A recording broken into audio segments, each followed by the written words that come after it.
हमने इस देश के संविधान को स्वीकार किया है। संविधान के माध्यम से ही आज इस महान सदन के हम सदस्य हैं। अन्याय किसी को भी हो सकता है, अन्याय किसी को भी हो सकता है, विकास कहीं पर भी कम ज्यादा हो सकता है। हम संवैधानिक रास्तों से हमारी लड़ाई लड़ेंगे या हाथ में हथियार लेकर निर्दोषों को मार डालेंगे? किस थियोरी का यहां से समर्थन होगा, मैं नहीं समझ रहा।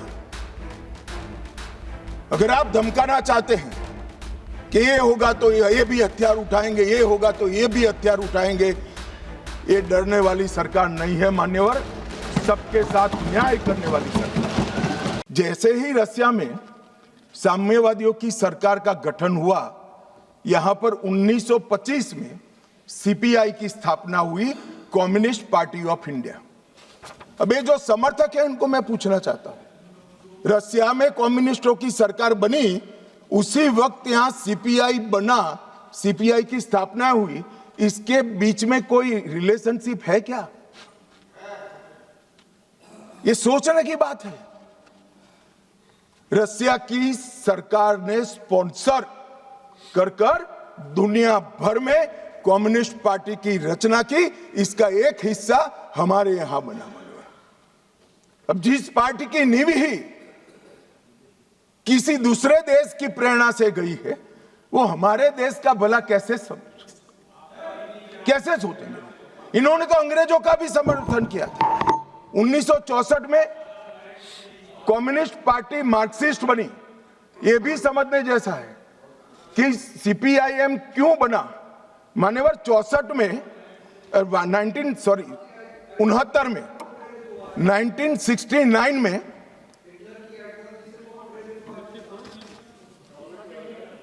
हो गया, बोलू यार, मुझे उकसाओ मत, आज मैं तय कर आया हूं, पूरी बात बताऊंगा। मान्यवर 1964 में सीपीआईएम बना। यह भी समझना पड़ेगा कि सीपीआई थी, फिर सीपीआईएम क्यों बनी। मान्यवर 1964 में सोवियत रशिया और चीन के बीच में झगड़ा हुआ, तो दोनों साम्यवादी राष्ट्र के अंदर अलग अलग विचारधारा की साम्यवादी सरकारें आई। जैसे अलग अलग विचारधारा की आई, तो यहां पर चीन की भी एक समर्थित पार्टी सीपीआई मार्क्सिस्ट खोल दी, जो अभी बोल रहे थे, अपने अमराराम जी बोल रहे थे। मान्यवर ये दोनों पार्टियां कम्युनिस्टों की, एक रसिया में जब क्रांति हुई तब हुई, और एक रसिया के चीन के बीच मतभेद हुआ तब हुई। इसके बाद 69 में संसदीय राजनीति का विरोध करने के लिए, मेरी बात ध्यान से सभी लोग सुने, आपके माध्यम से मैं देश को भी कहना चाहता हूं, 1969 में सीपीआई एमएल मार्क्सिस्ट की स्थापना हुई। इसका उद्देश्य कोई विकास का वैक्यूम बनना नहीं था, कोई अधिकारों की रक्षा नहीं था। उसके संविधान में उद्देश्य था संसदीय राजनीति का विरोध कर सशस्त्र क्रांति करना, जो रसिया और चीन में कर चुके थे। मगर यहां राजाशाही नहीं बची थी, अंग्रेज यहां था नहीं, यहां संविधान से चलने वाली एक लोकतांत्रिक सरकार बन गई थी। फिर क्यों संसद का विरोध? चुनाव लड़ते, जीत कर आते, अपनी बातों को लोगों को मनवाते, मगर वैसे तो कोई बात सुनेगा नहीं। इसलिए सशस्त्र क्रांति, क्रांति कई प्रकार की होती है। वैचारिक क्रांति होती है, कुछ लोगों ने गीतों लिखकर क्रांति की है, महात्मा जैसे लोगों ने अहिंसक क्रांति करी थी। इन्होंने सशस्त्र क्रांति और दूसरा संसदीय राजनीति का विरोध करना, ये दो उद्देश्यों के साथ सीपीआई मार्क्सिस्ट बना। और मान्यवर यही आज के माओवादी है। ये मूल समझे बगैर अन्याय अन्याय अन्याय अन्याय रटे जा रहे। भाई अन्याय के लिए नहीं बनी है, हमारी संसदीय राजनीति का विरोध करने के लिए, संसद का जिसका आप सदस्य हो, इसका विरोध करने के लिए बने। उसके बाद में 75 में जैसे ही कांग्रेस का समर्थन मिला, एमसीसी माओइस्ट बनी और बिहार झारखंड केंद्रित पार्टी बनी, फिर PWG 80 में बना, वो आंध्र केंद्रित बना, 82 में दलित किसान केंद्रित सशस्त्र संघर्ष CPI ML party unity Bihar में बनी, दलित किसान केंद्रित संघर्ष इनका उद्देश्य था। 98 में पीपल्स वॉर ग्रुप बना और उसमें माओवादियों का एकत्रीकरण हुआ।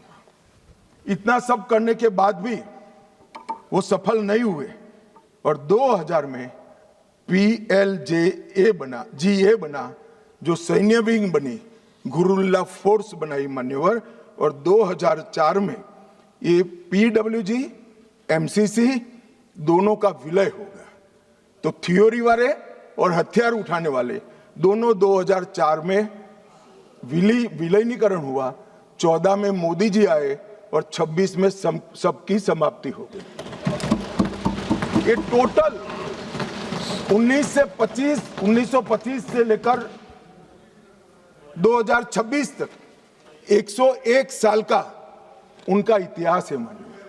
इसीलिए मैं कहता हूं मेरे साथी सदस्यों को जो सामने बैठे हैं, आप इसको अन्याय का स्वरूप, अन्याय के खिलाफ संघर्ष का स्वरूप मानकर महिमा मंडित मत करो। हम जिस सदन में बैठे हैं इसका विरोध करने के लिए वो जन्मे हैं। वोट की जगह बुलेट से शासन प्राप्त करना चाहते हैं। और मान्यवर, अगर यही बात है कि चर्चा करिए, चर्चा करिए, चर्चा करिए, चर्चा से कोई परहेज नहीं है। हर कोई चर्चा का स्वागत करता है, पर फिर तो पुलिस क्यों रखी है? पुलिस की जरूरत ही नहीं है। सेना क्यों रखी है? पैरामिलिट्री फोर्स क्यों रखे हैं? कुछ लोग ऐसे होते हैं जो चर्चा से मानते ही नहीं है, वहां बल प्रयोग कर कर उनके अत्याचार से निर्दोष नागरिकों को बचाना पड़ता है। जब नक्सलवादियों ने सैकड़ों निर्दोष किसानों को बम लगा लगा कर पैर बगैर का कर दिया, कई स्कूलों में रेड कर कर 8 साल के, 9 साल के, 10 साल के बच्चों को उठाकर ले गए और नक्सलवाद की सेना में भर्ती कर दिया, और क्या हम मुख्य दर्शक बनकर खड़े रहे? ये भारतीय जनता पार्टी की सरकार है। हर नागरिक की सुरक्षा नरेंद्र मोदी ने सुनिश्चित करी है। जो भी अन्याय करेगा नागरिकों के साथ, समझा तो ठीक है मान्यवर, वरना फोर्स इसी के लिए बनाई गई है। इसका उपयोग भी होगा, परिणाम भी आएगा, और आज आ भी गया है। 15 अगस्त 1947 के पहले इस देश का ट्राइबल बिरसा मुंडा, तिलका मांझी, रानी दुर्गावती, मुर्मू बंधुओं को हीरो मानकर चलता था। वो आदिवासी 47 से 70 आते आते माओ को अपना हीरो मानने लगा। ये परिवर्तन क्यों हुआ मान्यवर? ये परिवर्तन विकास और अन्याय के कारण नहीं हुआ, क्योंकि कठिन भूगोल के कारण और स्टेट की अनुपस्थिति के कारण अपनी विचारधारा को फैलाने के लिए वामपंथियों ने क्षेत्र को चुना और भोले भाले आदिवासियों को उन्होंने बरगलाना चालू किया, अपनी विचारधारा का अनुयायी बनाया। और थोड़ा आगे बढ़ने के बाद उनको लगा यहां तो अच्छा काम हो सकता है भाई, मगर ये पढ़ लिख जाएंगे तो हमारे साथ नहीं रहेंगे। स्कूलें जला दी, इनके बैंक अकाउंट खुल जाएंगे तो हमारे साथ नहीं रहेंगे। बैंकें जला दी, दवाखाने जला दिए, और फिर कहे यहां विकास नहीं पहुंचा है। विकास को तो वामपंथी उग्रवादियों ने वो क्षेत्र में सालों तक नहीं पहुंचने दिया, जो अब नरेंद्र मोदी के शासन में वहां पहुंच रहा है, घर घर जा रहा है। गरीबी के कारण नक्सलवाद नहीं फैला, बल्कि नक्सलवाद के कारण इस पूरे क्षेत्र में सालों तक गरीबी रही। मान्यवर, मैं इसको और अच्छे तरीके से सदन के सामने रखना चाहता हूं। नक्सलवाद की जड़ें गरीबी और विकास से जुड़ी हुई नहीं है मान्यवर, वो वैचारिक है। मैं आज 60s के 4 क्षेत्र पढ़ना चाहता हूं। एक, नक्सलबाड़ी साक्षरता का दर 35% था। बस्तर साक्षरता का दर 23% था। सहरसा बिहार जो नक्सलवाद से कभी प्रभावित नहीं हुआ, साक्षरता का दर 33% था। और बलिया यूपी का नक्सलवाद से सटा हुआ, सोनभद्र से सटा हुआ जिला, वहां पर भी साक्षरता का दर 31% है। तो चारों स्थानों पर साक्षरता का दर कमोबेश समान था। प्रति व्यक्ति आय नक्सलबाड़ी में 500 रुपया थी, सबसे ज्यादा थी चारों क्षेत्र में। बस्तर में 190 रुपया थी, सहरसा में 299 रुपया थी और बलिया में 374 रुपया थी। तो प्रति व्यक्ति आय भी चारों क्षेत्र में एक समान थी, मगर नक्सलवाड़ी और बस्तर में वामपंथी उग्रवाद पनपा और सहरसा और बलिया में नहीं, क्योंकि सहरसा और बलिया की भूगोल उनके अनुकूल नहीं थी। वहां घने जंगल नहीं थे, नदी नाले, छुपने की पहाड़ियां नहीं थी। हथियार लेकर अपनी मूवमेंट करने का, आदिवासियों को दबाने का, उनको जबरदस्ती अपनी आइडियोलॉजी के साथ जोड़ने की वहां पर अनुकूलता नहीं थी। अगर विकासी पैमाना होता, अगर प्रति व्यक्ति आय ही पैमाना होता, तो देश के बहुत सारे हिस्से ऐसे थे जहां 70 में विकास नहीं पहुंचा था। वहां क्यों नक्सलवाद नहीं हुआ? और मान्यवर, आज तो मैं इस सदन में ये विचार को सिरे से खारिज कर रहा हूं। हम लोकतंत्र में हैं, हमने इस देश के संविधान को स्वीकार किया है। संविधान के माध्यम से ही आज इस महान सदन के हम सदस्य हैं। अन्याय किसी को भी हो सकता है, अन्याय किसी को भी हो सकता है, विकास कहीं पर भी कम ज्यादा हो सकता है।